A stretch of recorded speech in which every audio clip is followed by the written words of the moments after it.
Hello, my name is Ashley Brooks, and this is Prompt 2, Reflect, Refine, Repeat, Growing Through Practice and Purpose.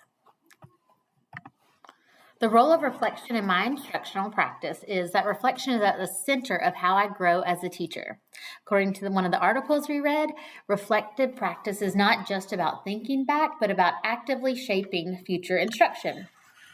Through quick notes, student work analysis, ongoing adjustments, I have learned to meet diverse needs more effectively, especially when it comes to the area of structured literacy incorporated into multiple content areas.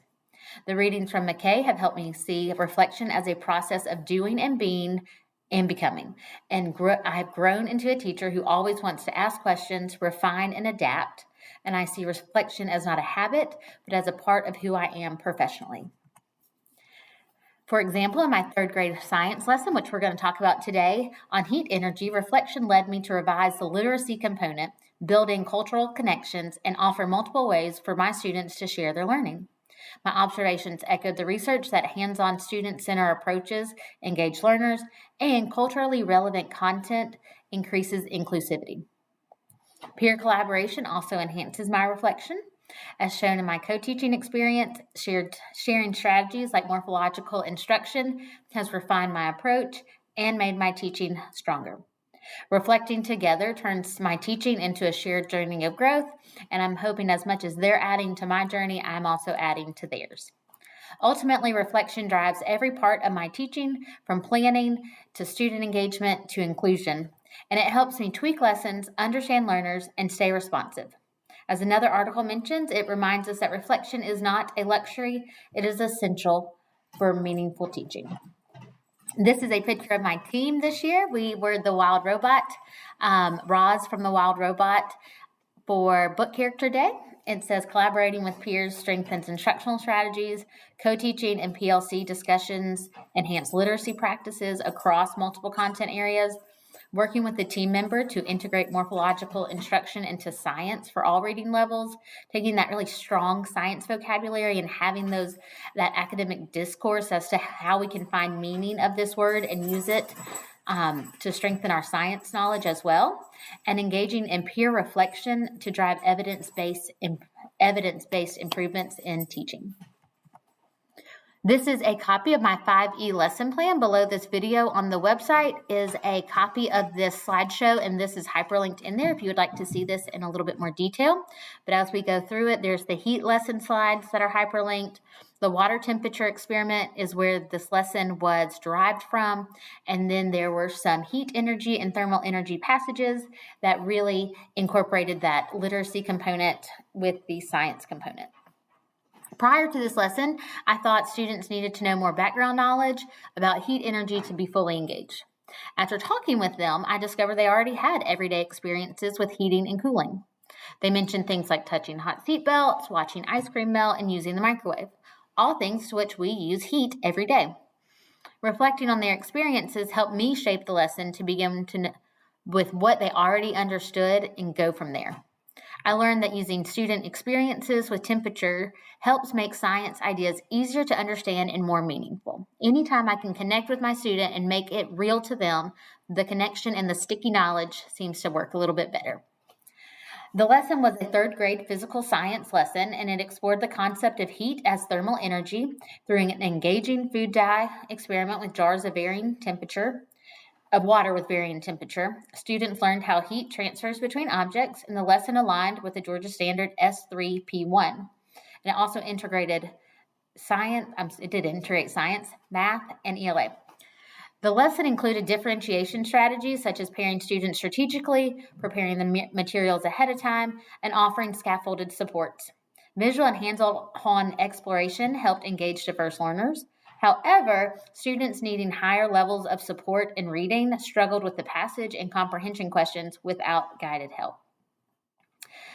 What didn't work was with this hands-on exploration, which was the food dye experiment. It was very effective for engagement. They all loved doing it, and they began to see that conceptual understanding, but the vocabulary engagement worked well at the beginning, but as we coupled that literacy component, the reading passage, it needed more support for the struggling readers, and also the pace needed to be adjusted so that students could have more time to explore and reflect instead of just kind of looking at the experiment, going, oh, that's cool, and then moving on. Giving them a lot of time to just understand what was going on would have been more meaningful.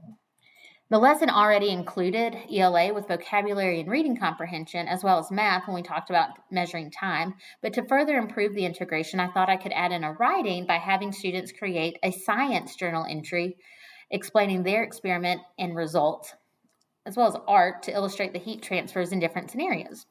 When I revised the lesson, I enhanced the literacy component with that writing task and added a short cultural connection by examining how different cultures cook using heat, such as solar ovens in other regions of the world. I also tried to build in more guided reading support and check-ins for understanding during the reading task. After teaching the revised heat lesson, I did see clear growth in student engagement and understanding. Students responded well to the new additions like journaling, drawing their experiment, and discussing heat in various cultures. This also linked in our third grade standard of Native Americans and talking about the different regions of Native Americans from North America and how they had to cook using solar ovens. So that was a very cool cross-curricular connection as well. We're going to talk about this in the next slide, but two students who I'm going to name Carol and Brooks. Carol went deeper in her journal reflection, connecting heat transfer to climate patterns in her home state. She is not originally from Georgia. And Brooks used sentence starters and visuals to successfully explain heat transfers, and that's something he had struggled with prior to this lesson. Journaling right after the lesson helped me notice these improvements and plan for more student-specific supports. So Carol is a high-performing student who thrived during this lesson. She eagerly participated in the experiment, made thoughtful predictions, and extended her thinking during the explanation phase by connecting this activity to different weather patterns. I wanted to continue to challenge her, so I offered her enrichment tasks such as having her design her own experiment, testing materials that would retain heat, or asking her to research how heat affects climates in different parts of the world. She loved it. That's her thing, is to have, what is that next step? What's the next thing? So this is how we extended learning for her. But my buddy Brooks, on the other hand, struggled particularly with the reading comprehension part and keeping up during the explanation and reflection portions. He was engaged during all the hands-on activity, but really had difficulty expressing his understanding in writing. So to better support him, I paired him with a peer for reading support, provided sentence starters or visuals. It's kind of like we did this in the fall, so I wish I could pull out his work, but I already went home. But it was a sentence starter and with a picture kind of underneath it to help him explain his observations, and offered an audio support version of the passage with our student teacher, and he read the passage aloud to him. I also checked if there were cultural references or language in the material that he might not have felt familiar with or relevant to him, and adjusted accordingly to increase that inclusion and connection. After reviewing the student work in the fall, when this lesson was taught, it was clear that most students understood the big idea that heat moves from warm to cool and makes makes the particles move faster. However, a few students did struggle to explain that in their writing, and even though they could talk about it easily during class discussions, it showed me I needed to offer maybe another option for students to share what they knew, especially for those that struggled in the ELA reading and writing component. To make this lesson more inclusive, I added support such as sentence starters and visuals, like I said with Brooks, and allowed students to draw and record their responses. Canva has a great tool that allows students to record themselves and have that verbal text. Giving students the option to work with in pairs or use graphic organizers also helped. I also wanted to bring in more real-life cultural examples, such as how families cook from different places, how they stay warm, how they experience weather, so students could relate to the science in their own life and make that social studies connection as well. And these changes helped all learners feel more included, more confident, no matter what their background was or learning style. So the evidence was that science journals with written and visual explanations, they illustrated diagrams and heat transfers. There were verbal and audio recordings and cues for students who needed an alternative to writing. These work samples showed stronger understandings when students had options to express what they've learned, and moving forward, I will continue to offer multimodal assignments, which aligns with the new Georgia standards, the ELA standards for the 25-26 year and beyond. Use student reflections as a formative assessment, and build in peer discussions and graphic organizers to support all learners.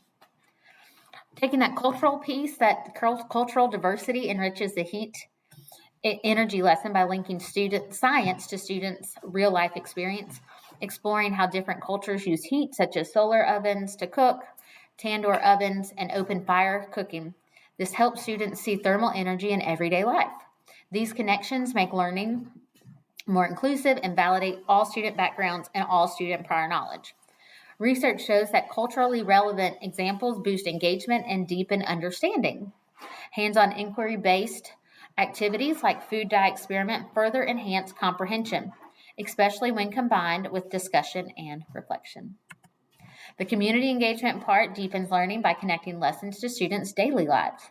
Asking students maybe to talk to their family members about how they use heat at home or cook meals extends this lesson beyond the classroom and continues the conversation of what did they learn and what do they now know. Sharing these experiences in the classroom encourages discussion, builds community, and makes science more meaningful. In revised lesson, these additions increase student interest and participate by showing the relevance of heat in their own lives. Professional reflection is also essential for improving instruction, especially my instruction. I have seen that to be so true.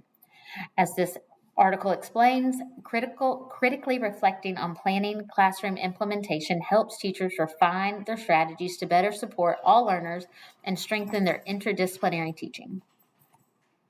So as I continue to reflect on my whole graduate experience, it really helps me grow as a teacher, especially when it comes to reading instruction.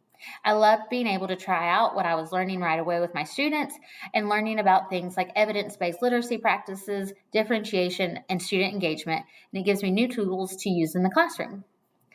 Classes on phonics, reading interventions, and cross-curricular literacy were super practical and helped me better support all types of learners. Research shows that using student-centered inquiry-based approaches really does make a difference. I do wish we had spent more time on structured literacy for all learners, but I've been able to build on that through the science of reading, training, and other professional developments. The best part of grad school is working with other teachers. Talking with classmates and professors made me reflect more on my own teaching and try new things. That kind of reflection, as seen in this article, explains that it is key to growing as a teacher. Group projects push me to try more hands-on, multi-sensory strategies during this reading lesson, and that's something I wouldn't have done before. It really helped me reach students who needed more support, and I've learned that teaching isn't about getting everything perfect. It's about constantly learning, reflecting, and adjusting. That's a mindset that has made me more confident and more flexible on how I teach. These are references that I used, and like I said, at some point in this presentation, this slideshow is below on this website for more information and to take a closer look. Appreciate it.